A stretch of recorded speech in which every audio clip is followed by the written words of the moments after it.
Good morning student. आज हम BTC 4 semester का सामाजिक अध्ययन विषय पढ़ेंगे, जिसमें हम इतिहास के अंतर्गत भारत का प्रथम स्वाधीनता संग्राम पढ़ेंगे। 1857 की क्रांति। 1857 की क्रांति को भारत का प्रथम स्वाधीनता संग्राम भी कहा जाता है। प्रारंभ में तो ये क्रांति केवल कुछ सैनिकों द्वारा सैनिक अधिकारियों के विरुद्ध थी, किंतु धीरे धीरे इस क्रांति ने इतना ज़्यादा विद्रोह जनव्यापी स्वरूप धारण कर लिया कि इसे भारत का प्रथम स्वाधीनता संग्राम कहा जाने लगा। और इस क्रांति के इतने व्यापक रूप धारण करने के पीछे तात्कालिक कारण तो चर्बी लगी हुई कारतूस का प्रयोग था, किंतु इसके पीछे अनेक कारण थे, जैसे कि राजनीतिक कारण में सबसे पहला कारण था लॉर्ड डलहौजी की हड़प नीति।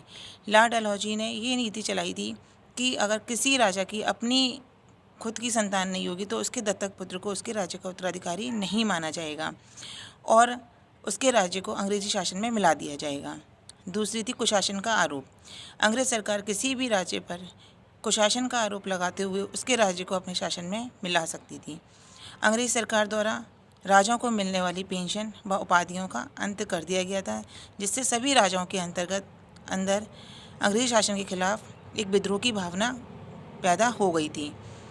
धार्मिक कारणों में ईसाई धर्म का प्रचार था। अंग्रेजी मिशनरियों द्वारा भारत में बहुत अधिक मात्रा में ईसाई धर्म का प्रचार किया जा रहा था, जिससे भारत के जितने भी धार्मिक संगठन थे उनमें अंग्रेजी सरकार के खिलाफ विद्रोह की भावना उत्पन्न हो गई थी। सैनिक कारणों में क्रांति का तात्कालिक कारण था गाय व सूअर की चर्बी लगी हुई कारतूस, क्योंकि ये दोनों चीज़ें ही हिंदू धर्म में वर्जित हैं इनके द्वारा, क्योंकि जो अंग्रेज़ों ने जो कारतूस चलाए थे उसे बंदूक में लगाने से पहले उसे मुंह से छीलना पड़ता था, तो इसे हिंदू और मुसलमान दोनों ही जातियों के सैनिकों ने उसे का प्रयोग करने से मना कर दिया था। तीसरा, भेदभाव की नीति। अंग्रेज अधिकारियों द्वारा जो अंग्रेज सैनिक थे उन्हें ऊंचे पद प्रदान किए जाते थे, किंतु जो भारतीय सैनिक थे उन्हें ऊंचे पद प्रदान नहीं किए जाते थे। कुटीर उद्योग धंधों का विनाश। अंग्रेजों द्वारा जो विदेशी माल था वो सस्ते में बेचा जा रहा था, जिससे भारत के जो कुटीर उद्योग धंधे थे उनका विनाश हो रहा था, जिससे कि जो मजदूर वर्ग था उसमें भी अंग्रेजों के प्रति विद्रोह की भावना उत्पन्न हो गई थी। सामाजिक कारणों के अंतर्गत भारत में अंग्रेजों द्वारा सती प्रथा, बाल विधवा विवाह जैसी कुरीतियों को नष्ट किया जा रहा था, किंतु भारत के लोगों ने इसे अपनी सामाजिक व्यवस्था पर एक प्रहार माना और उन्होंने अंग्रेजों के विरुद्ध इसके प्रति विद्रोह कर दिया। ये विद्रोह जो था वो अंग्रेजी शासन के खिलाफ एक दिन में नहीं फूटा था, बल्कि धीरे धीरे उनकी ये सारी नीतियों के खिलाफ अंग्रेज लोगों में धीरे धीरे फूट रहा था। और इसके लिए जो एक व्यापक रणनीति बनाई गई थी, इसके लिए एक तिथि निश्चित की गई थी कि इस दिन पूरे भारत में एक साथ अंग्रेजों के विरुद्ध विद्रोह होगा। और इस जो क्रांति का जो दिन था वो 31 मई 1857 को चुना गया था, और इस क्रांति के प्रतीक के रूप में कमल के फूल व रोटी को चुना गया था। कमल का जो फूल था वह सैन्य टुकड़ों के माध्यम से एक गांव से दूसरे गांव पहुंचाना था, और रोटी जो है वो एक गांव का चौकीदार दूसरे गांव के चौकीदार तक पहुंचाता था। किंतु उससे पहले ही 29 मार्च 1857 को बैरकपुर की छावनी में मंगल पांडे एक सिपाही ने गाय की चर्बी लगी हुई कारतूस का प्रयोग करने से इनकार करते हुए विद्रोह शुरू कर दिया और अपने अंग्रेज अधिकारी की हत्या कर दी। मंगल पांडे को फांसी दी गई, किंतु धीरे धीरे और रेजिमेंटों के सिपाहियों ने भी इन चर्बी लगे कारतूसों का प्रयोग करने से मना कर दिया।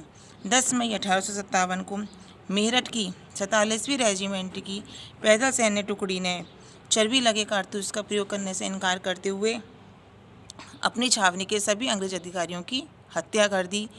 और वहाँ विद्रोह करते हुए ये सब लोग 11 मई को दिल्ली पहुँचे, और दिल्ली में जो दिल्ली का शासक था बहादुर शाह जफर, उसे भारत का सम्राट घोषित किया, और उसे बहादुर शाह जफर को भारत का सम्राट घोषित करते ही भारत में अनेक स्थान पर अंग्रेजों के खिलाफ विद्रोह प्रारंभ हो गए।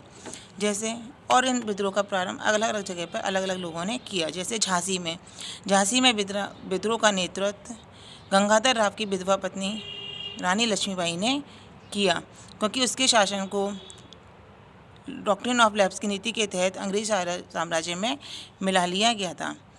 रानी लक्ष्मीबाई के विद्रोह को जनरल ह्यूरोज ने दबाया, किंतु रानी लक्ष्मीबाई इस युद्ध में इतनी वीरता से लड़ी कि जनरल ह्यूरोज ने ये कहा कि इतने अकेले मर्दों में ही अकेली मर्दानी स्त्री थी, किंतु ये विद्रोह भी उसने दबा दिया। कानपुर में नाना साहिब ने विद्रोह का नेतृत्व किया, जिससे कॉलिन कैम्पलिन ने दबाया।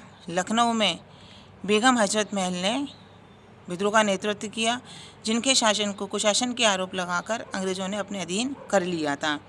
फैजाबाद में मौलवी अहमदुल्ला ने, जगदीशपुर के बिहार के जगदीशपुर में राजा कुंवर सिंह का एक ज़मींदार थे, उन्होंने इस विद्रोह का नेतृत्व किया। उन्होंने इस विद्रोह का नेतृत्व इतनी वीरता से करा कि अंग्रेज़ों के हौसले पस्त हो गए। इन्हें बिहार का बूढ़ा शेर भी कहा जाता था, किंतु अंग्रेज़ों ने इनके विद्रोह को भी दबा दिया। बरेली में खान बहादुर खान ने विद्रोह का नेतृत्व किया, जिसे विंसेंट आयन ने दबा दिया। और अंत में जो अंग्रेज़ सरकार थी, उन्होंने मुग़ल बादशाह बहादुर शाह जफ़र को हुमायूं के मकबरे के पास से गिरफ़्तार किया और बहादुर शाह जफ़र को गिरफ़्तार करके रंगून निर्वासित कर दिया और वहीं पर उन्हें बंदी बनाकर रखा और वहीं पर उनकी मृत्यु हो गई। बहादुर शाह की जफ़र की कब्र पर लिखा है कि बहादुर शाह इतना बदनसीब था कि उसे अपने देश में 2 गज ज़मीन भी नसीब नहीं हुई। बहादुर शाह जफ़र को गिरफ़्तार अंग्रेज़ अधिकारी निकलसन हडसन ने किया और बहादुर शाह जफ़र की गिरफ़्तारी के पश्चात ही यह विद्रोह धीरे धीरे शांत होने लगा, जिसके पीछे अनेक कारण थे।